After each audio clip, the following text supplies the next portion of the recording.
दुश्मन के दो रास्ते हैं, एक लड़के जेर करने का, एक एहसान करके दोस्त बनाने का। अब कौन सा रास्ता चुनना?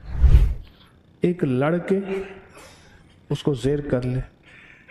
मैं फिर कहूँगा, जो हिफाजत वाले अमाल हैं, जितने अमाल हैं, क्यों जिन्नात में शरीर भी हैं, शरीफ भी हैं, शरीर भी हैं, ऐसे भी हैं जिनका किसी चीज़ से ताल्लुक़ नहीं। मैं अपने हजरत के साथ जा रहा था, एक कब्रिस्तान से हम गुजरे तो हजरत ने फरमाया मेरी उंगली में देखो, ऐसे उंगलियां ना जैसे विक्ट्री का निशान बनाते हैं, ऐसे करके ऐसे देखो। तो मैंने ऐसे देखा तो जिन्नात ही जिन्नात हैं कब्रिस्तान में। दो जिन बच्चे थे, वो कहते ना इंसान का बच्चा, बकरी का बच्चा, बंदर का बच्चा चुप करके बैठा है तो समझ लें क्या है, बीमार है। एक दफा कश्मीर के सफर में थे, हमारे साथ बच्चा था, बुखार की वजह से बंदर बना हुआ था, वो चुप करके बैठा हुआ था, बुखार हो गया उसको, चुप करके बैठा हुआ था, ना शरारती था बहुत ज्यादा, उधर छेड़ उसको छेड़ उसको छेड़।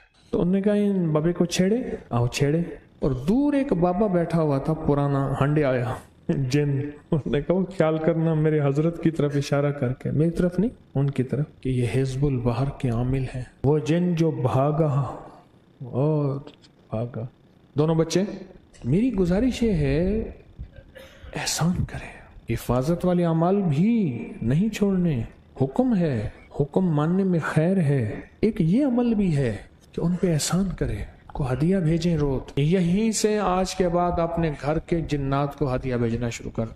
और जो मेरे अंदर का जिन है, फरमाया अल्लाह ने अपने हबीब कमली वाले के जिन को मुसलमान कर दिया, हदीस में आता है, मफहूम। मेरे अंदर का जिन है उसको हदिया भेजना शुरू कर दें, यही हदिया उसको भी साथ भेज दें। क्यों कहते हैं अपनी आंखों को हदिया दो अमाल को, अपने कानों को अपने अमाल का हदिया दो, अपने दिल को अमाल का हदिया दो। फिर देखो कि ये दिल, ये आंखें और काने और कान, ये अल्लाह की जात की तरफ कैसे मुतवज्जे होते हैं। देखो तो सही, इनको हदिया दो। हमने हदिया का अमल छोड़ दिया। माल के हदिये की समझ तो आई, अमाल के हदिये की समझ ना आई। जब अमाल के हदिये की समझ ना आई तो वो हैरत अंगेज तौर पे नई चीज लगती है और अनोखी चीज लगती है। नई चीज भी लगती है और अनोखी चीज लगती है। ये क्या है? लेकिन जब आजमाते हैं, नफा ही नफा, खैर ही खैर, बरकत ही बरकत, आफियत ही आफियत। हदिया दें, जिन्नात को हदिया दें, उस हदिये से आपकी जिंदगी में खैर आएगी। एक दरवेश थे, मैं उनके पास खड़ा था, बिल्लियां ना ऐसे म्याऊं म्याऊं कर रही थी। मुझसे फरमाने लगे ये 13 जिन हैं जो दिन रात मेरे साथ चलते हैं और मेरी हिफाजत करते हैं, ये मेरे शागिर्द हैं। बड़े अल्लाह वाले थे। बाबुल उलूम के एक दरवेश थे, उस्ताद जी अब्दुल मजीद साहब, मौलाना अब्दुल मजीद साहब रहमतुल्लाह अलैह, उन्होंने ये बात मुझे फरमाई, ये मेरे हिफाजत करते हैं। फिर जिन दोस्त बन जाते हैं, फिर दिन मुहाफिज बन जाते हैं, फिर जिन मुआविन बन जाते हैं, मुआविन बन जाते, मुआवनत करते हैं। और इसके वाकयात किताबों में भरे हुए हैं। ताउन की वबा फैली हुई थी और बहुत सख्त वबा थी, और वबा भी ऐसी थी कि जिसने जो है सारे इलाके के इलाके ख़त्म किए। कब्र खोदने वाले भी, गुस्ल देने वाले भी, कफन सीने वाले भी, अब सब लपेट में आ गए और वो बस्तियों की बस्तियों में ऐसे फैलती जा रही। तो एक बस्ती में अभी ताउन नहीं आया था, उससे पिछली बस्ती में था, खतरा था कि यहाँ भी आएगा।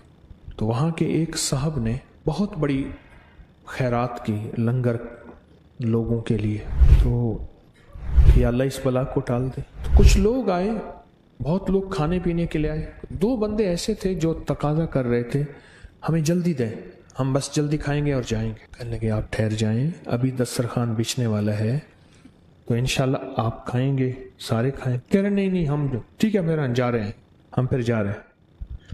साहिब खाना जिनकी दावत थी वो उनके पीछे पीछे गए, आप ना जाएं, आप खा के जाएं। तो एकदम इशारा किया, सामने देखा तो घर ही घर हैं, आग जल रही है, जैसे खाने पक रहे हैं। कहने लगे हम जिन्नात हैं, ये हमारे घर हैं, सामान उठा, रातों रात निकल यहाँ से, सुबह यहाँ भी ताउन आने वाले, निकल। बस वो भागा और सामान उठाया, निकला, और सुबह ताउन आया और मैयतें ही मैयतें। और ताउन की मैयतें तो फिर ऐसी तारीख में आती हैं कि फिर एक मरा तो सबका इंतजार, फिर कमरे में डाल के कमरे को लेप दिया, बस वही कब्र बन गई। इनको हदिया जब देंगे میرے پاس بڑے واقعات ہیں ہدیہ کے، یہ میرے پاس بہت واقعات ہیں کہ میری زندگی کا شعبہ یہی ہے، دن رات اسی کو سوچتا ہوں، اسی کو پڑھتا ہوں، اسی کو بولتا ہوں، اسی کو لکھتا ہوں، یہی زندگی کا شعبہ ہے میرا۔ حالات حاضرہ میرا شعبہ نہیں ہے، حالات حاضرہ میں سارا جہان چل رہا۔ جب ہدیہ دیں گے، ہدیہ دیں گے، اعمال کا ہدیہ اور مال کا ہدیہ۔ مال کا ہدیہ یہ کھلانا پلانا، اور مال کا ہدیہ میں ہڈیاں دیکھ لیں، گری پڑی چیز ہے ہڈیاں، اس کو بھی نہ چھوڑیں ہدیہ دینے میں، آقا کا فرمان ہے، اور اس سے زندگی میں انشاءاللہ خیریں، برکتیں اور عافیتیں اور حیرت انگیز بہت زیادہ